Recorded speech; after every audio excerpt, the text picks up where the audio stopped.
அனைவருக்கும் வணக்கம்.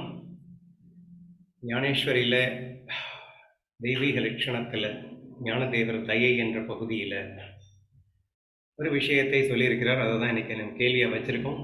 கேள்வி என்னன்னா, அடுத்தவரின் கஷ்டத்தை கண்டு கலங்கி போய் இவனும் கஷ்டப்படுவான் என்றும், அடுத்தவன் சுகப்படும் போது இவனும் சுகப்படுவான் என்றும் கூறப்பட்டிருக்கின்றது.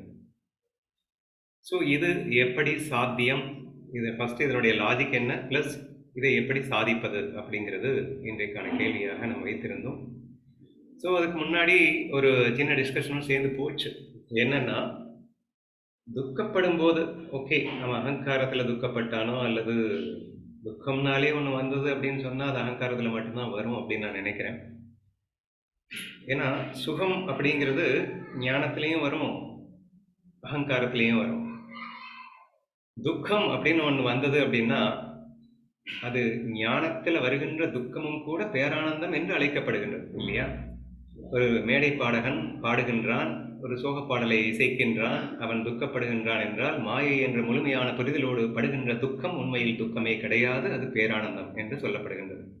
ஸோ தற்போது முழுமையான ஞானத்தில் அந்த பேரானந்தம் மட்டுமே நிலவுகிறது. அங்கே துக்கம் என்பது கூட துக்கம் இல்லை என்றாக மாறிவிடுகிறது. மற்றபடி துக்கம் வருது அப்படின்னா அது அகங்காரத்தில் மட்டும், உண்மையான துக்கம் வருது அப்படின்னு சொன்னால் அது ஈகோல மட்டும்தான் இருக்க முடியும் என்பது நமக்கு தெரிகிறது. பட் சுகம் அப்படின்னு சொல்லும்போது அது அகங்காரத்தாலேயும் சுகம் வரும், அப்படி இல்லாமல் பேரானந்தத்தாலேயும் சுகம் வரும் அப்படிங்கிறது 2 சாப்டர் வருது. ஸோ அதனால் அந்த ஒரு கொஸ்டினை நம்ம டிஸ்கஸ் பண்ணோம். என்ன பண்ணோம்? ஞானி துக்கப்படும் போது துக்கப்படுவான். அப்கோர்ஸ் அவர்களுடைய அறியாமையை எண்ணி, அவர்களின் அறியாமை தன்னிடமே வந்த அறியாமையாக நினைத்து அதை போக்கிக் கொள்வதற்கு எவ்வளவு போராடுவானோ அந்த அளவுக்கு போராடி, ஏன்னா அவனும் ஒன்று தானே.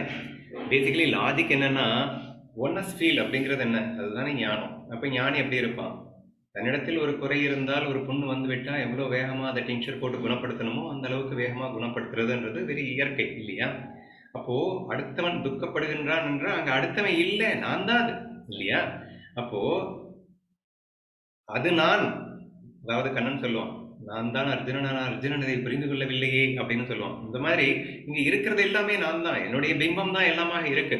அப்போ என்னுடைய ஒரு பிம்பம் என்னை மறந்து அங்கே நான் அல்ல என்று நினைத்து கொண்டு அங்கே ஒரு துன்பமாக கஷ்டப்பட்டு கொண்டிருக்கிறது அப்படின்னா அதுகிட்ட ஒரு புண்ணு வந்துருச்சுன்னு அர்த்தம்.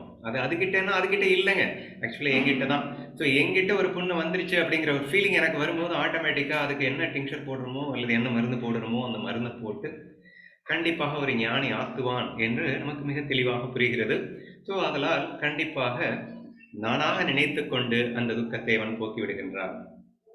நெக்ஸ்ட், அவன் அகங்காரத்தால் சுகப்படும் போது இவன் சுகப்படுவானா அப்படின்னு ஒரு கொஸ்டின் நம்ம கேட்டிருந்தோம். ஓகே, பூபதி அண்ணாவோட விஷன்ல இருந்து ஒரு டிஃப்ரெண்டாக ஒரு ஆன்சர் ப்ரெசென்ட் பண்ணியிருந்தாங்க. நான் தவறுன்னு வாதாட வரல, பட் என்னுடைய விஷன் என்ன அப்படிங்கிறத மட்டும் நான் சொல்லிடுறேன். விஷய வைராகியம் அப்படிங்கிற பேரில் நம்ம ஞானதேவர் நிறைய இடங்கள்ல திரும்ப திரும்ப வலியுறுத்தி சொல்லப்பட்ட ஒரு விஷயம் என்ன அப்படின்னு சொன்னா, விஷயத்துல சுகமே இல்லை அப்படின்னு தீர்மானமா நிறைய இடத்துல சொல்லியிருக்காரு. துக்கம் சுகம் என்ற போர்வையை போர்த்தி கொண்டு வந்து விட்டால் அதை சுகம் என்று நம்புவாயா அப்படின்னு கேள்வி கேட்கிறார். அப்போ அதாவது அதாவது மீனிற்கு மாமிஷம் எவ்வளவு சுகத்தை கொடுக்குமோ அப்படின்னா, கொக்கியில புழுவை மாட்டிக்கிட்டு மீனை கூடுறான், அந்த புழுவை சாப்பிட்டுட்டு பயங்கர சந்தோஷமா இருக்கு. அந்த சந்தோஷத்தை பார்த்துட்டு அதை சந்தோஷம்னு எப்படிடா சொல்றீங்க அப்படின்னு கேட்கிறாரு. சரியா? அல்லது ஒரு உணவுல விஷத்தை கலந்துட்டான், ஆனா அந்த உணவு ரொம்ப சுவையா இருக்கு, அந்த சுவையான உணவு ஒருத்தன் சாப்பிட்டுட்டு இருக்கான், ஞானி அதை பார்த்துட்டு இருக்காரு. அட பயலே, லூசு பயலே, நீ சாப்பிட்றது விஷம்டா, நீ சந்தோஷமா பொரிச்சு சாப்பிட்றியே, ஐயோ பரிதாபமே என்று ஃபீல் பண்ணுவாரா? அல்லது ஆஹா என்ன அம்மா சாப்பிட்றான்டா அப்படின்னு சொல்லிட்டு ஒரு சந்தோஷப்படுவாரான்னு எனக்கு தெரியல. ஸோ ஞானதேவர் சொல்லியிருக்கிற அந்த பாயிண்ட்ல விஷயத்தை விஷம் என்று, நஞ்சு என்று தள்ளுன்னு ரொம்ப ஸ்ட்ராங்காகவே சொல்லியிருக்காரு. விஷயமே விஷம்னு சொல்லி தெளிவாக சொல்லிட்டாரு. இப்போ விஷத்தை சாப்பிடும்போது இன்ஃபேக்ட் அவன் சந்தோஷமா இப்போ இருக்கான், நாளைக்கு அவன் கஷ்டப்படுவானேன்னு வருத்தம் இல்லை. ஞானதேவர் பாயிண்ட் ஆஃப் வியூவில் அந்த மொமெண்ட்லேயே துக்கங்கிறார், விஷயமே துக்கங்கிறார். விஷயத்தை இப்போ சுகம் கொடுக்கும், நாளைக்கு கஷ்டம் கொடுக்கும்னு கூட அவர் சொல்லல. விஷயம்னாலே அது துக்கம் தாண்டா அப்படின்னு ரொம்ப ஸ்ட்ராங்கா அவர் அடிச்சு அழுத்தம் திருத்தமா பேசியிருக்கிறாரு என்ற அடிப்படையில் பார்க்கும்போது, ஒரு அகங்காரத்துல அவன் ஏன்னா ஈகோ சாட்டிஸ்ஃபேக்ஷன் நமக்கு ரொம்பவே சந்தோஷம் கிடைக்கும். ஒருத்தன் வந்து ஈகோ அடிபட்டுடுச்சுன்னு அழுதுட்டு இருப்பான். என்னுடைய ஈகோ அடிபட்டுடுச்சுன்னு அழுதுட்டு இருப்பான். அப்போ வந்து இன்னொருத்தன் வந்து, டேய் என்னடா நீ, இப்போ என்ன சொல்றது எக்ஸாம்பிள், யாராவது திட்டாங்கன்னு வச்சுக்கோங்களேன், யாராவது திட்டாங்க, என் ஈகோக்கு இழுக்காயிடுச்சே அப்படின்னு உட்காந்து நான் அழுதுட்டு இருக்கேன். அப்போ ஞானியா இருந்தா என்ன சொல்லுவான், நீ ஏன் உன்னை பெரிய ஆளா நினைச்சிட்டு இருக்க, விட எல்லாம் ஒன்று தானே, இப்போ நீ லூஸு அப்படின்னு சொல்லிட்டு ஏன் லூஸு தானே, நீ லூஸுன்னு நினச்சிக்கிட்டு சந்தோஷமாக போக வேண்டியதானே, உன் ஃப்ரெண்டு தானே திட்டினா நினச்சிக்க வேண்டியதானே, அவனையே வந்து மட்டமாக பார்க்குற, என்னையும் அவன் திட்டானே, உன்னை ஏன்டா பெருசாக பார்க்குற, அவனை ஏன்டா மட்டமாக பார்க்குற, உன் ஃப்ரெண்டு திட்டினா நினச்சிக்கூடா அப்படின்னு சொல்லிட்டு ஆறுதல் படுத்துறது ஒரு வகை. இது வந்து ஒரு ஞானி பண்ணுவான். பட் இன்னொரு வகை என்னன்னா, டேய் இருந்து இருந்து அவன் திட்டான நீ அழுதுட்டு இருக்க, நீ யாரு, அவன் திட்டான் அழுதுட்டு இருந்தா அதை நினைக்கிறதே உனக்கு அவமானமா இல்லையா, போடா போ அப்படின்னு சொல்லிட்டு ஏற்கனவே ஈகோ அடிபட்டுடுச்சுன்னு அழுதுட்டு இருந்த அந்த அடியை ஈகோ பூஸ்ட் பண்ணி விட்டாச்சு அப்படின்னா நம்மளால வந்து பறக்க ஆரம்பிச்சிருவாரு. அப்போ இந்த சந்தோஷத்தை பார்த்து ஒரு ஞானி சந்தோஷப்படவா முடியும்? அது என்னடா இது, இவனே அந்த ஈகோவை வந்து டிஸ்ட்ராய் பண்றதுக்காக நல்ல சான்ஸ் கிடைக்குதுன்னு நினைச்சா அவன் பாட்டு கூட்டி விட்டுட்டு இருக்கானே அப்படி என்று சொல்லி அந்த இடத்தில் அவருக்கு சுகம் வருவதற்கான வாய்ப்பு இருக்கிறதா அப்படின்னு சொன்னா இல்ல. Ego increase is equal to the destruction. அதாவது அது துக்கம், ஈகோனாலே துக்கம் தானேங்க, அது இன்க்ரீஸ் ஆகும்போது அது என்னது சுகப்பட முடியும். ஆனா அது துக்கத்தை சுகம்னு நினைச்சு இவங்க சுகப்படுறாங்க, அது வாஸ்தவம் தான். துக்கம் சுகம் என்ற போர்வை, சாரி சுகம், துக்கம் சுகம் என்ற போர்வையை போற்றுக்கொண்டு வந்து விட்டால் அது சுகமாகி விடுமா என்ன?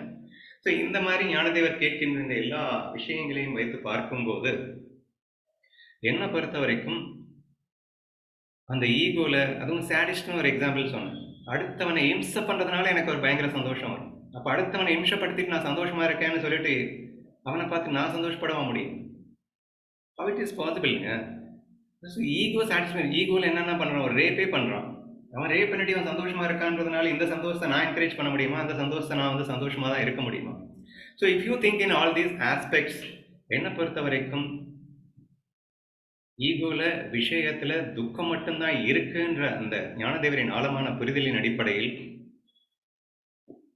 சியாமலாமா சொன்ன பதில தான் நான் சொல்றேன். ஞானமயமாக அவன் ஆனந்தமாக வாழ்வதை கண்டு பூரித்து போய் பொங்கி பேரானந்தம் கொள்வான் என்பதுதான் எனக்கு தெரிஞ்ச உண்மையாக இருக்கும். உதாரணமா எனக்கு தெரிஞ்ச ஒரு பெண் மிகவும் வறுமையில் இருக்கின்றார். அவள் வந்து அந்த வறுமையிலும் யாரோ ஒருத்தர் ஹெல்ப் கேட்டாங்கன்றதுனால தங்கிட்ட இருக்கிறத கொடுத்துட்டு அவன் சந்தோஷப்படுறத பார்த்தேன். ஸோ அது எனக்கு என்ன சொல்றதுனே தெரியல, அப்படி ஒரு மகிழ்ச்சி. சே, என்ன நம்மளால கூட இப்படி இருக்க முடியாது போலியே, அந்த அளவுக்கு வறுமையில இருந்தா நம்ம குடும்பமானே தெரியலையே, அவள் சந்தோஷத்தை கண்டு பேரானந்தம் கொண்டேன் என்று சொல்லலாம். ஸோ அந்த மாதிரி ஒரு தெய்வீக லட்சணங்களோடு ஒருவர் வாழ்ந்து கொண்டிருக்கிறார். அவர் வந்து ரொம்ப கேவலமான நிலையிலே கூட இருக்கட்டும், லைக் நான் அடிக்கடி சொல்லுவேன் இல்லையா, சுத்தமா பைசா இல்லை, பணம் இல்லை, வீடு இல்லை, ஒரு இல்லை, ஒட்டு இல்லை, எதுவுமே இல்லை, ஆனா சந்தோஷமா மட்டும் இருக்கான். எப்படிரா இப்படி இருக்கான் அப்படின்னு சொல்லும்போது அவனை பார்த்து பார்த்து பூரித்து போயிட்டு அவன் காலடியிலேயே கிடைக்கணும்னு கூட தோணும்னு வச்சுக்கோங்களேன். அப்போ அவன் சந்தோஷத்தை காணும் போது அது அப்படி ஒரு சந்தோஷத்தை நமக்கு கொடுப்பதாக அமைகின்றது. அதில் பொறாம வர்றதுக்கு வழியே இல்லை, ஏன்னா அது ஞானத்தினால் வந்த சந்தோஷங்க. ஞானத்தினால் வந்த சந்தோஷத்துல யாருக்காவது பொறாம வருமா என்ன? அப்ப சுத்தமாக வர்றதுக்கு சான்ஸே இல்லை. ரெண்டாவது, இவன் ஞானத்துல இருக்கான் அப்படிங்கிறதுனால ஞானத்துல இருக்கிறவனுக்கு அஞ்ஞான சுகம் துக்கம் என்று மிக தெளிவாக புரிந்த பிறகு அதை சுகம் என்று ஏற்றுக்கொண்டு இவன் சந்தோஷப்படுவதும் வழி இல்லை என்ற காரணத்தினால் இந்த இடத்துல அந்த அஞ்ஞான சுகத்தை காணும் போது இவனுக்கு அவர்கள் மீது இரட்டிப்பு அன்பு வரும் என்று வேணால் ஒப்புக்கொள்கிறேனே தவிர சுகம் வரும் என்று என்னால் ஒப்புக்கொள்ள முடியவில்லை. ஸோ அவங்கள பார்க்கும்போது, ஏன்னா இப்போ வந்து அவன் குடிச்சிட்டு அல்லது அகங்காரத்தில் அந்த திமிரில் ஜாலியாக இருக்கிறத பார்க்கும்போது அவனுக்காக இறைவனிடம் மிக பணிவோடு வேண்டுவான். அன்புல இருக்கிறவனை பார்த்து கூட வேண்ட மாட்டான். ஏன்னா இவங்களுக்காக தான் ரொம்ப இறக்கப்படுவான், இவங்களுக்காக தான் ரொம்பவே வேண்டுவான். ஐயோ கண்ணா காப்பாற்று. ஏன்னா இப்போ பிரச்சனை என்னன்னா அவங்களை காப்பாற்ற கூட இவனுக்கு வழி இல்லை. ஏன்னா இவனால ஒண்ணுமே பண்ண முடியாது. They are in that ecstasy. இப்போ இவன் போய் நாலேஜா கொடுக்க முடியும்? இவன் ஏதாவது பேசினா காதல் கொடுத்து கேட்கவா போறாங்க? அவன் இருக்கிற அந்த ஈகோ சுகத்துல போயிட்டு நான் என்னத்தையாவது டே பார்த்துடா, இது வந்து இப்படியே போச்சுன்னா அப்புறம் வேற மாதிரி ஆயிடும்டா, வேணாண்டான்னு ஏதாவது சொல்ல வாயெடுக்கவே முடியாது. ஃபர்ஸ்ட் சொல்லவே கூடாது. ஈகோல இருக்கிறவன்ட்டு பேசவே பேசாதேன்ட்டாரு. அன்புல இருந்தா மட்டும், கீதையில நம்பிக்கை இருந்தா மட்டும் இருக்கிறவன்ட்டு தான் நீ சொல்லவே சொல்லணும்ட்டாரு. அப்படி இருக்கும்போது இங்க பேசவும் முடியாது. அப்படி இருக்கும்போது ஞானியினுடைய உண்மையிலேயே மிகப்பெரிய துக்கம் எங்க இருக்கும் அப்படின்னு சொன்னா, அவனுடைய அஞ்ஞான சுகத்தை காணும்போது இவன் உண்மையிலே பரிதவித்து போய்விடுகின்றான். ஏன்னா காப்பாற்றுறதுக்கும் வழி இல்லை, ஒண்ணுமே செய்ய முடியாது. ஸோ சச் ஒரு பிட்டியபிள் பொசிஷன்ல இறைவனிடம் நாடி பிரார்த்தனை செய்து கொண்டிருப்பான் என்பதுதான் மிகப்பெரிய உண்மையாக இருக்கின்றது. ஏன்னா நான் என்ன சொன்னேன், என் கையில டிங்ஷர் இருந்தது அப்படின்னா மருந்து போடும்போது அந்த அந்த புண்ணு வந்து போடுன்னு சொல்லிட்டு இருக்கோம். ஏன்னா அது அது குணத்துக்காக ஏங்கிட்டு இருக்கு, கஷ்டத்தை தீக்கிறதுக்காக ஏங்கிட்டு இருக்கு. அப்ப டிங்ஷர் போட்டா சந்தோஷமா ஏத்துக்கும். அப்ப கஷ்டப்படுறவனுக்கு நான் சிம்பிளா உதவி பண்ணி சந்தோஷத்தை கொடுக்க முடியும். அப்ப கஷ்டப்படுறவனுக்கிட்ட நான் கஷ்டப்படுவேன், வாஸ்தவம் தான். ஆனா அதுக்கு தீர்வு இருக்குன்ற ஒரு சந்தோஷமாவது இருக்கு. ஆனா அஞ்ஞான சுகத்தில் இருக்கின்றவனுக்கோ, அதுவும் என் கையில இருக்கிற பொண்ணு தான், ஆனா அந்த பொண்ணு டிங்ஷர் வேணாங்குது. டிங்ஷர் மட்டும் இல்லை, எந்த மருந்துமே வேணாங்குது. பக்கத்துல போனாலே போடா நீ எல்லாம் மனுஷனாங்குது. அப்படி இருக்கின்ற அவர்களை காணும்போது உண்மையில் வேதனை பன்மடங்காகத்தான் இருக்கும் என்றுதான் நான் நினைக்கின்றேன். அந்த வேதனையோடு இறைவனை பிரார்த்தனை மட்டும்தான் செய்ய முடியும். எல்லாம் நீ பார்த்துக் கொள்ளடா என்று அவனிடம் விட்டு அந்த சோகத்திலே இவன் பங்கெடுத்துக் கொள்கிறான். உண்மையில் அவர்களுக்கு சுகம் என்றாலும் இவனுக்கு மிகப்பெரிய சோகமாக இருந்து அதில் பங்கெடுத்துக் கொள்ளுவான் என்றுதான் எனக்கு தோன்றுகிறது. அப்படிங்கிறது அந்த ஃபர்ஸ்ட் கொஸ்டினுக்கான ஆன்சர். இப்ப நெக்ஸ்ட், இப்படி ஒரு வாசுதேவ குடும்பம் அப்படிங்கிற அந்த ஒரு ஃபீலோட எப்படி நான் மெர்ஜ் ஆகிறது, அது எப்படி வந்து அப்படி ஒரு ஒன்னஸ் ஃபீல் ஒட்டு மொத்தமா ஏற்படும். ஏன் ரத்தம் ஏன் புல்லன்னு வருது அப்படின்னு சொல்லலாம், புரியுது. பட் எல்லாரோடையும் எப்படி வரும் அப்படின்னா, எனக்கு அப்படியே உள்டாவா புரியுதுங்க. எனக்கு நிறைய இடங்கள்ல இந்த படத்துல இல்லை நிறைய எல்லாமே பார்க்கும்போது, அது என்னது வயிற்றுல இருந்து வந்துச்சுன்னா மட்டும் ஒரு எக்ஸ்ட்ரா பொத்துக்கிட்டு வருது ஃபீல்னு எனக்கு தெரியல. அது என்னது ரத்தம் அப்படிங்கிறது எனக்கு இயல்பாவே ஒரு மண்ணும் புரியல. எங்க அம்மா கிட்டே சொல்லுவேன் நான், நீ வந்து என்னை வந்து அம்மாவை பார்க்குற, எல்லாரையும் பார்க்குற மாதிரி வேலைக்காரியை பார்க்குற மாதிரி பார்க்குற அப்படின்னு எல்லாம் சொல்லும்போது, அம்மா வேலைக்காரியை பார்க்குற மாதிரி உன்னை பார்க்கக்கூடாதா? ஏமா வேலைக்காரி வந்து கீழ்மே நீ மேல்மையா? நீ பெத்துட்ட அப்படின்றதுனால நீ உயர்வா? எனக்கு எல்லாரும் ஒன்று தானம்மா, இதில் என்ன ஒன்று ஸ்பெஷலாக பார்க்கணுன்னு எதிர்பார்ப்பு வேறு அப்படின்னு ஜென்ரலாக நான் கேட்குறதுன்னு வச்சுக்கோங்களேன். ஈவன் இன்ஃபேக்ட் ஞானத்துக்கு அதிகமாக வர்றதுக்கு முன்னாடியே கூட அந்த ஒரு டிஃப்ரென்ஸே எனக்கு பெருசாக இன்னைக்கு வரைக்கும் ஒரு புரியாத புதிராகவே இருக்குது. ஏன்னா மனுஷன்டா, எல்லாரும் மனுஷன் தானே. ஏன் மனுஷனை விடு, மிருகங்கள்லேருந்து எல்லாமே ஒரு உசுறு தானே. நீ உயிராகத்தானே காண வேண்டும். அது என்னது உறவுன்னா எல்லாருமே உறவு தானே. ஏன் உன் புள்ள பொண்டாட்டினால மட்டும்தான் நீ வாழ்ந்துட்டு இருக்கேன்னு நினைச்சிட்டு இருக்கியா? இந்த உலகத்துல ஒரு விவசாயி இல்லைன்னு வாழ முடியுமா? ஒரு நெசவாளி இல்லைன்னு வாழ முடியுமா? ஒரு கட்டிட தொழிலாளி இல்லைன்னு வாழ முடியுமா? we are all a social animals இல்லையா? ஒருத்தன் இல்லாம ஒருத்தன் வாழ முடியாதுங்க. உறவுன்னு சொல்லிக்கிட்டா எல்லாருமே தானங்க உறவு.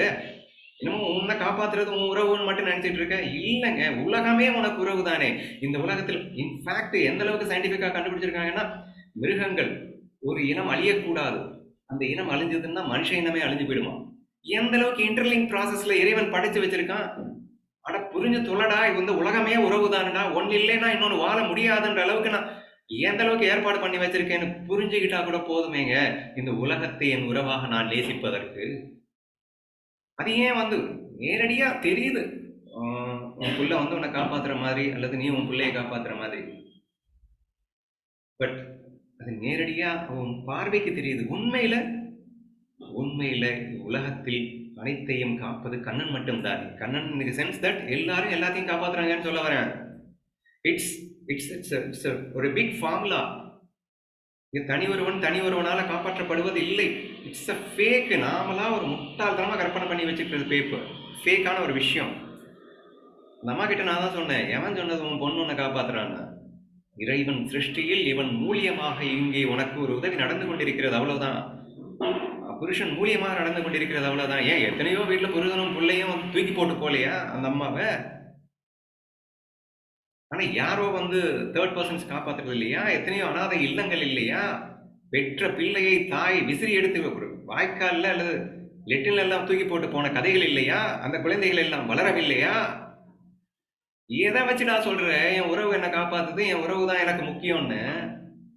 சோ இங்க எல்லாமே தானாக நடந்து கொண்டிருக்கும் அற்புத அதிசயத்தை உணர்ந்து கொள்ள மாட்டாயா? ஒன்னஸ் ஃபீல்னு சயின்ஸாவே நிரூபிச்சாச்சுங்க. நான் I don't want to explain again and again that Krishna feel and that oneness feel.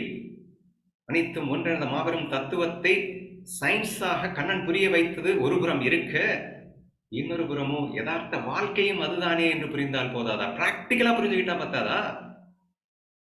So when everything is one and the same, அப்போ ஆட்டோமேட்டிக்கா அனைவரையும் உறவாக ஏன் ஏற்றுக்கொள்ளக்கூடாது?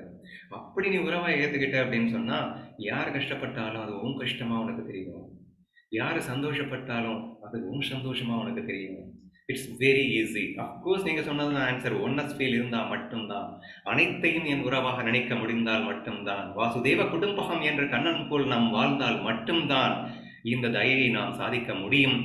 அது இல்லாமல் இந்த தயையை நாம் சாதிக்கவே முடியாது என்று நான் உறுதியாக நம்புகின்றேன்.